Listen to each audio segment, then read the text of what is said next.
Hello everyone. Today I am going to discuss a poem, namely an introduction written by Kamala. Now, before going to the poem, we should say something regarding the poetess Kamala. You know, Kamala comes from South India. She was born in Malabar coast, and she is one of the chief voices in Indian writing in English.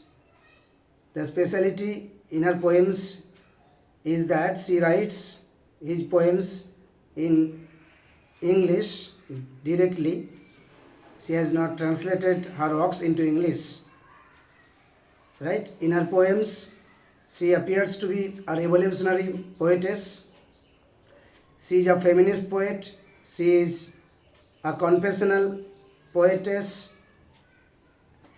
She challenges the tradition, the convention prevalent in the patriarchal society. Actually, the poem I am going to read bears some elements of autobiography. The poetess herself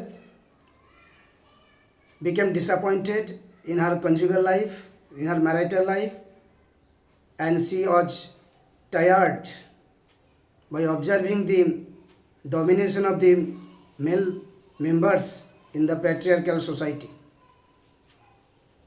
So, being cornered, she takes her pen to speak against these injustices, against this one-sided domination. She thinks that the mankind, or better to say human civilization, is being run by both elements, male and female, but in every aspect of life, the female are being lagged behind, the females are being deprived, in some places they are molested, tortured, both physically and psychologically. So at this juncture, the poetess revolts against these injustices, this male encroachment. Actually, as a feminist writer, she tries to say that in the human society, both male and female should enjoy equal rights in every aspect of life. But that does not happen. That's why she spoke against this. The poem and introduction.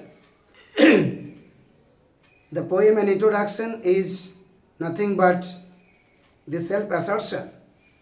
The self-assertion of the poetess for the purpose of obtaining some rights, better to say equal rights in the male-dominated society. And the introduction etymologically means projection, or better to say speaking about herself. She is introducing herself in a male-dominated society. She wants to make the male members of the society aware of her entity. So we can also say that this poem is about her entity, in particular and entities of all the suppressed, repressed women's souls in the male-dominated society. The poem is individual, side by side it is universal, because she speaks on behalf of all the sufferings women in the society. Got it? Now, introduction, let's come to the poem. It is a confessional poem, and she confesses everything to us. I don't know politics, but I know the names of those in power, and can repeat them like days of week or names of months beginning with Nehru. In these 3 lines, Kamala speaks against the male politics.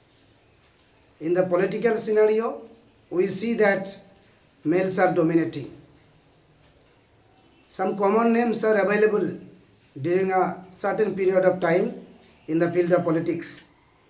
They enjoy all sorts of privileges and rights, and women are not allowed to take part in the political games.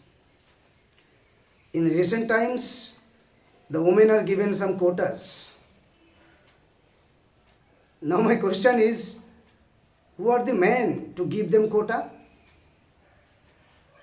It is a big question, right? So when Kamala was writing this poem, the female participation in the Indian politics was very little. That's why she does not know the politics. She is not allowed to know the politics. That's why she does not know the politics. I am Indian, very brown, born in Malabar. Look at the line. An Indian has to assert that she is Indian.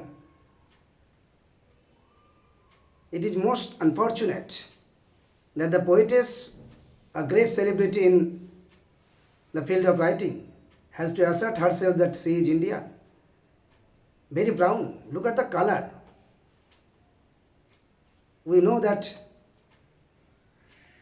the people with black color are normally hated by those with white color. It is the color discrimination. And born in Malabar. Malabar actually is in South India, and most possibly the people of South India are not properly valued by the people of North India. That's why she is writing again these words. I speak 3 languages, write in 2, dream in 1. The poetess declares that she knows 3 languages: English, Hindi and Malayalam. Write in 2. She writes in English and Malayalam and dream in 1. The dream language is of course English. She feels fish in water in writing English. That's why she considers English to be her mother tongue. Though English is not actually her mother tongue. Now, don't write in English, they said. English is not your mother tongue. They refers to the critics, the male members, the dominant factors, dominant agents of the society imposes injunction upon her that you must not speak in English, write in English. Kyunki it is not her mother tongue. Why not leave my alone? Critics, friends, visiting cousins. Look at the critics. Critics, friends, and visiting cousins. All are encroaching in the freedom, in the wish of our poetess. That's why out of weariness, out of annoyance, she urges them not to interfere in her affairs. Every one of you should all leave me alone. Why not let me speak in any language I like? It's a great question. If a man feels easy in any topic, anything of his life, why should he not be permitted? Is it democracy? Is it freedom of speech? Why not let me speak in any language I like? The language I speak becomes mine. Its distortions, its queerness, all mine alone. In these lines, our poetess speaks for the freedom of speech. And here she fell into a criticism of the critics. That's why she speaks against this encroachment. It is half English, half Indian, funny perhaps, but it is honest. Look at the approach of the poetess. My language may be hybridized, my language may not be sound, my language may seem queer, but it is my language. I feel easy while speaking in this language. Then why should there be any problem? Then why should there be any problem? It is as human as I am human. I am human being and I speak any of the human language. Right? I am not speaking the language of any other animal. Actually, I am speaking the language of human beings. Don't you see? The poetess questions the critics. It voices my joys, my longings, my hopes, and it is useful to me as cawing is to crows or roaring to the lions. It is human speech, the speech of the mind that is here and not there, a mind that sees and hears and is aware. Famous line, famous words. The poetess speaks about the function of language. Right? If you speak in Bengali, you expresses your inner self and you takes enjoy you gather enjoyment. You get pleasure. Right? So the poetess selects English as her language, but the criticism is there. Nobody is allowing her to go as her in her own way. That's why she is speaking against this. Not the deep blind speech of trees in storm or monsoon clouds or rain of or the incoherent mutterings of the blazing funeral pyre. I am speaking directly, I am speaking clearly, I am speaking coherently. Right? I am not speaking incoherent language like that of trees or river or clouds. My voice is very clear, my intention is very clear. I am speaking in my language. Okay, this is one portion regarding language. I was a child, and later they told me I grew, for I became tall and my limbs swelled, and one or two places sprouted hair. Look at the crisis of a lady in our male-dominated society. If a lady grows, then the people around her will attack upon her physicalities, upon her swelling limbs, which are very general, very urgent in a feminine body.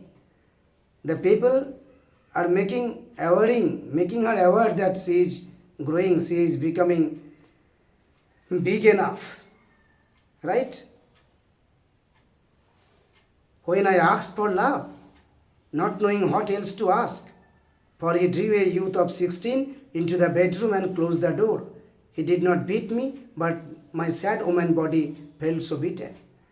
Now when she becomes grown up, she needs something, but she does not know what she needs. That's why she demands for love to a male member.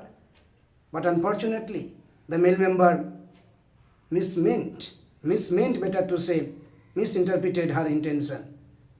He took her to a bedroom and enjoyed her sexually. Her woman body was not beaten too much, but she was psychologically beaten. Her freedom is exploited. Her intention is ignored. She is not given the proper love actually she wanted. In the name of love, the physicality and physical exploitation is meant by the male members. The weight of my breast and womb crushed me. I stand pitifully.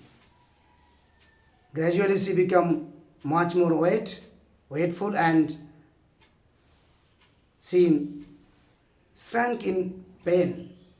And this is how she was tortured physically by her male member, by her lover.